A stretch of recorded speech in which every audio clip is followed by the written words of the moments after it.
Hey, it's Joe Flamingo. You're watching American Drew, and I'm trying to see whether or not I'm going to buy a Switch 2 in the very near future here on Target.com. Let's see, Switch 2. There we go.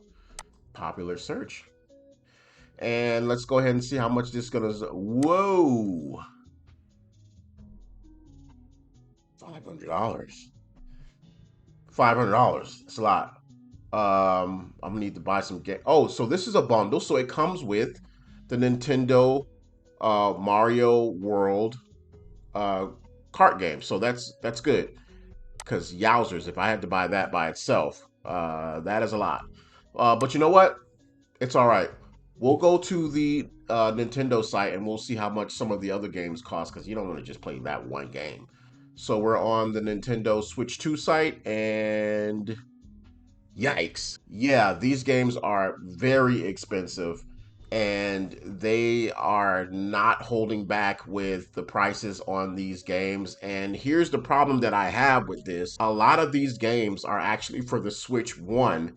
And they're just pretty much just like minor upgrades. They have like minor graphic upgrades or whatever, maybe even capability upgrades, but they're essentially the same games. And I looked into this before I made this, this rant here that I'm on right now about the prices being like just a little too high for these games. Like for instance, like if you go into the price range here, right? I have it clicked on 40 plus, right? Pretty much all of their games, right? All of the good games, the games that you want to buy, are over $40. But if we click this off, right? And let's see what we can get for $19. Two games. Two games are under $19. Two for the Switch 2. So two games under $19. Um, okay. What if you just want to play something, not too big, you don't want to get too far into a game. You just want to have an additional game to play other than that. Let's see if we can find some for 10. One game and it's from them. It's their tour game. Okay.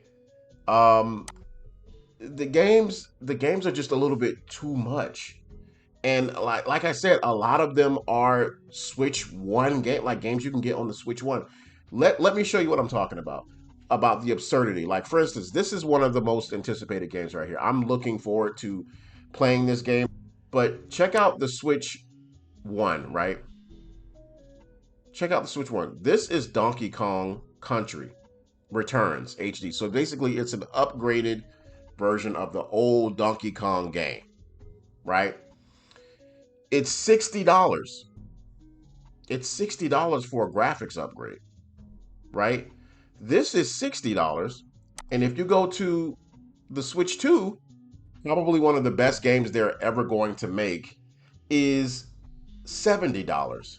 So their old game, the game that came out in the freaking 90s, this old game is $60. The groundbreaking new Donkey Kong game is $70. And the old one, like, do you see like the difference? Do you see how this isn't making much sense? In fact, in fact, let's look at more of the Switch 1 games, right? This is Super Mario Party Jamboree, right? Super Mario Party Jamboree came out in 2024. It's $60. All right. Let's look at it on the Switch 2. On the Switch 2, it's $80. It's $80 on the Switch 2. Now, granted, they probably or they might most likely have better games, either better or more games, more ways to play, just different, like more things you can do in it. But it shouldn't be $80 though. That's the problem. It shouldn't be $80. It should still be the same price as the other game because it's essentially the same game. It's the same game with some minor upgrades.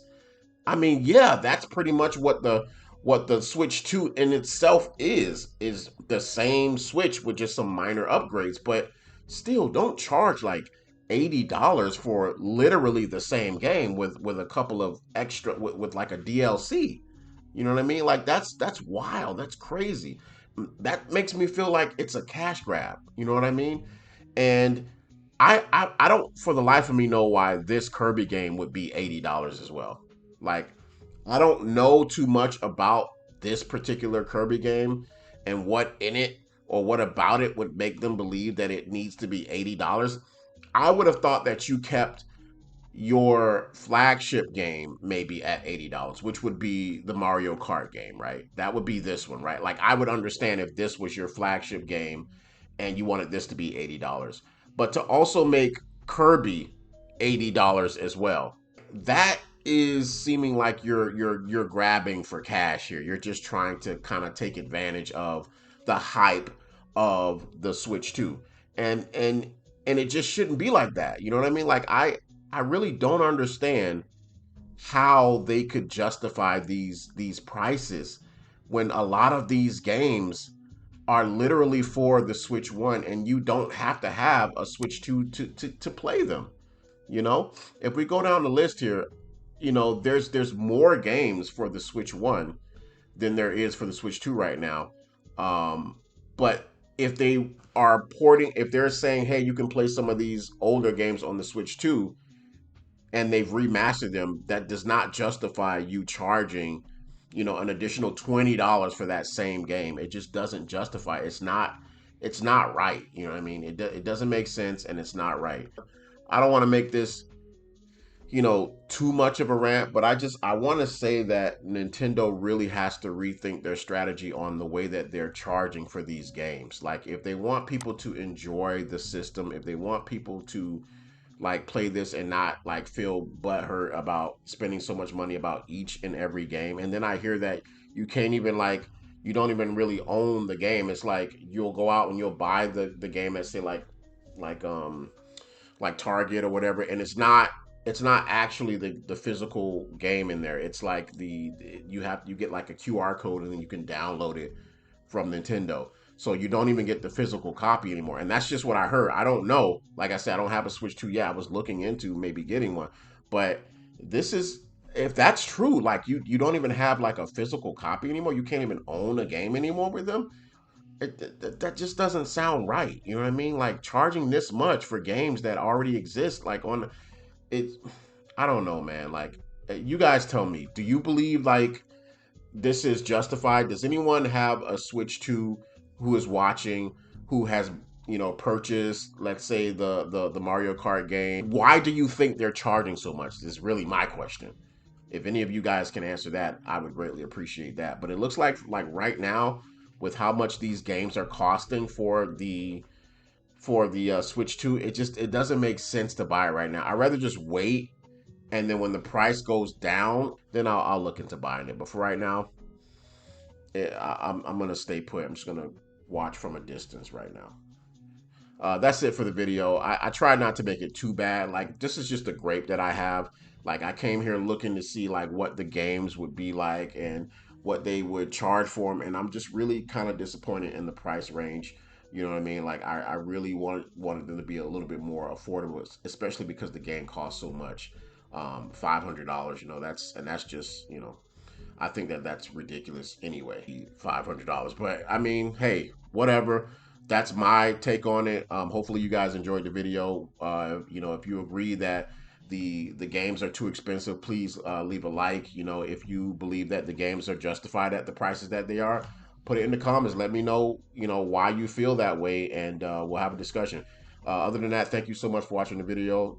This is American Drew, Joe Flamingo. I'm out. Peace.